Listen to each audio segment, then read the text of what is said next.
the real deal about wholesaling contracts in real estate.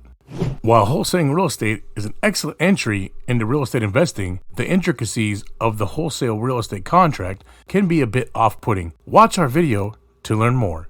If you're new here to this channel, I'm Yogi, and this is Team Real AF Estate. We are going to be your all-in-one place to learn free real estate wholesaling by bringing you easy to understand videos each week. Wholesale real estate deals have the potential to provide powerful wealth building benefits, but investors must first familiarize themselves with the intricacies of wholesale assignment contract before they can take advantage of this investing strategy. 1. Understanding the wholesale process in general. Wholesalers act as the middleman between sellers and buyers. Once a wholesaler finds a property, they use the assignment of contract to finalize the deal with an end buyer. Therefore, in order for a wholesaler to be successful, they must have buyer leads prepared. A wholesaler buyers list is an invaluable tool every wholesaler must curate in order to have prospective investors ready to purchase their deal. A buyers list should include information on potential leads, including their contact information, buying criteria, and type of funding. But how do investors find leads for the wholesale buyers list? Networking, marketing campaigns, and social media are just 3 effective strategies. 2. Draft the contract. A bulletproof assignment contract should always be clear and direct so that both parties fully understand the terms. To do this successfully, be sure to include the following information. For starters, the basics. This means the names and signatures of both the buyers and sellers involved.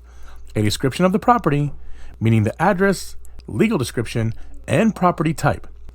The purchase price, and finally, an outline of the deposits and financing terms. Next, you should establish a closing date deadline. If the seller is unable to pass title or the buyer is unable to obtain title insurance or proper financing, clear contract terms should allow the buyer to reject the purchase and return the deposit to the wholesaler. Lastly, be sure your assignment of contract includes both buyers and sellers' default clause and risk of loss and damage clause.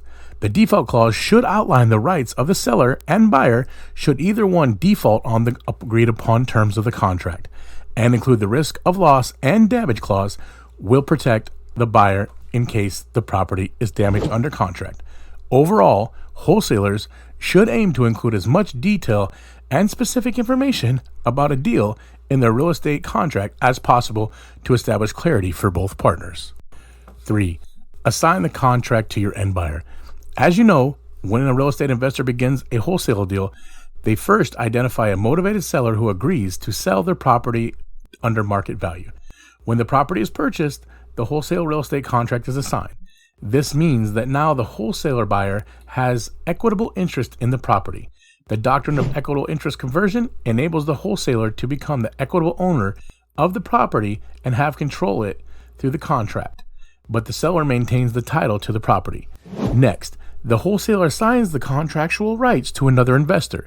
This requires an assignment of real estate purchase and sale agreement.